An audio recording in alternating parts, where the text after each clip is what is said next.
আজকে আমরা ঘুরতে এসেছিলাম বাগেরহাট জেলার রণজিৎপুর গ্রামের বিখ্যাত ইকো পার্ক ও পিকনিক স্পটে। এখানে আসার পর মনে হয়েছে চারপাশটা এত সুন্দর পরিপাটি যে মনে হয় কোনো বিশেষ আয়োজনের জন্য সাজানো হয়েছে।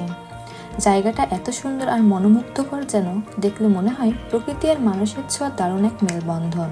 এটা বাগেরহাটের এক অসম্ভব সুন্দর জায়গা, চন্দ্রমহল। সবচেয়ে বেশি ভালো লেগেছে এই নারকেল গাছের রাস্তাটা, দুপাশে গাছ, একটু ছায়া, একটু বাতাস। পুকুরের মাঝখানে নিরিবিলি সময় কাটানোর মতো ছোট চারটা ঘর আছে, একটু বাতাস আর চারপাশে নীরব পানি। আর হ্যাঁ, যারা ছবি তুলতে ভালোবাসেন তাদের জন্য একদম পারফেক্ট ফটো স্পট। তবে এখানের পরিবেশের সাথে ক্যান্টিনের ব্যবস্থাপনা ব্যক্তিগতভাবে আমার একটুও ভালো লাগেনি। ক্যান্টিনের একটু সামনেই একটা ছোট্ট কটেজ দেখা যায়। জায়গাটা অনেকটাই নিরিবিলি আর দেখতে একদম পরিপাটি। এর পাশেই ছোট্ট সাদা গম্বুজওয়ালা স্থাপনা, মাঝখান দিয়ে নীল পানির ধারা বয়ে গেছে তার দিকে।